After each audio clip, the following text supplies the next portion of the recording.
and go to Texas quite a bit because it's a big state. And so you go to Texas. If you say God bless Texas, a revival will break out. Texas, love Texas. Now, I was in Okie for 42 years, and so I go to Texas. I say, God bless Texas. And they'd get up and they'd holler and shout and scream.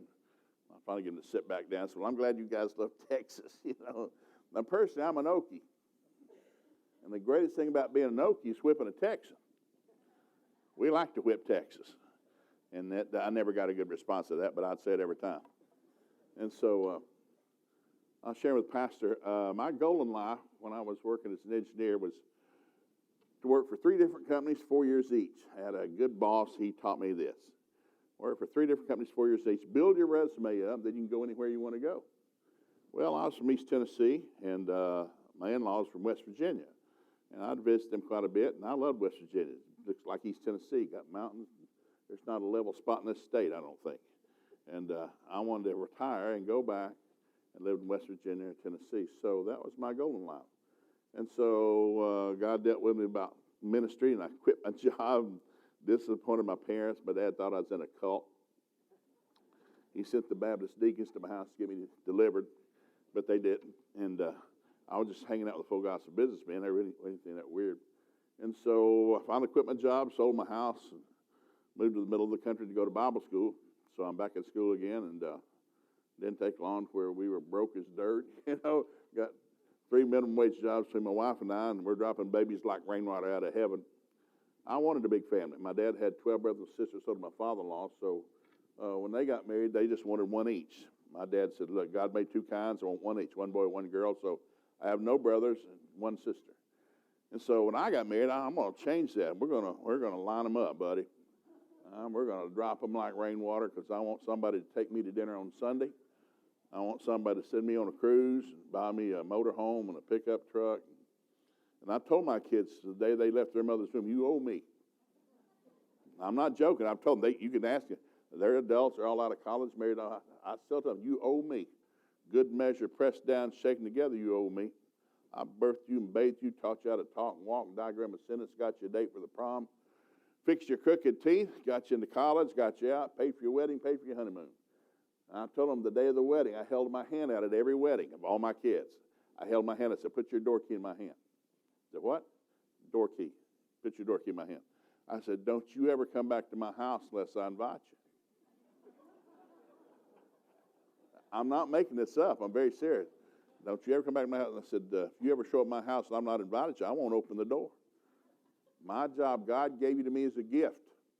You're a gift from God. And I'm to train you up and teach you and give you back to God. So you're in God's hands now. You're not in mine. Now, if you want to come, you call first. Say, Dad, we'd like to come out and visit. Well, good. Come out when you come. Well, about 5 o'clock. And so I told every one of them, when you come to my house, you bring food. You don't open my refrigerator and get food out of my refrigerator. That's my food. You bring your own food. And then you leave the leftovers with me. And then you always, I'm not making this up, I'm very serious. When you come to my house, you go home before it gets dark. And you take your children with you. Now, I've got 10 grandkids. There's not a one of them that's ever spent the night at my house. I've taken them to Disney. I've taken them to the Grand Canyon. We've had just great Christmas and fun together. I've taken them lots of places. But they've never, ever slept in my house. Nor will they ever sleep in my house. You're not going to pee in my bed. You're going to pee in your own bed. I've raised my children. Now they get to raise theirs. Now I'm a newlywed. My first wife passed away. We'd been married 45 years. So I got remarried again about 6 years ago. And she's different. Very different. So I'm having to learn all over again what marriage is about. And it's a wonderful thing, but it's different. Well, you've been married before, and that doesn't work. Whatever I learned in the first marriage will not work in this. This is a different human. They think different. They plan different. They kiss different. Different. It's real good, but it's different. So I'm having to learn all over again how to be a husband, and she's good. She's been good for me. So I was sharing last night that in 6 years I've never picked a restaurant to go to, ever. Because I learned after that first marriage, I don't pick nothing. You want to go eat? Where you want to eat? Wherever you want to eat. What you mood for? I like food. I like any kind of food. So I'm going where you go. Where you want to go on vacation? Wherever you want to go. Or where you like to go? Wherever you're at. I want to be with you.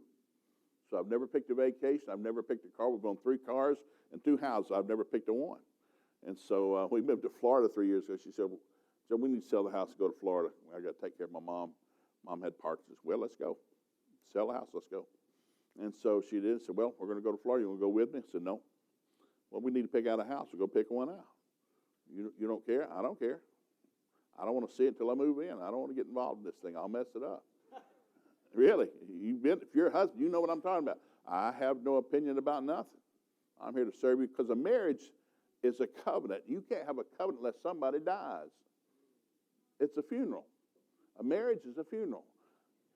You're hopefully standing before a man of God, and you're swearing before God witnesses from this day forward, I'm living for this person. I don't live anymore. You died the day you got married. I've had grown men in my office. Grown men, I shared this last night. The guy had been married like 32 years. Went to my church. I knew him really well. And they're going through a hard time in their marriage. He wants to get a divorce. He said, I can't please her. I can't please her. I said, you're not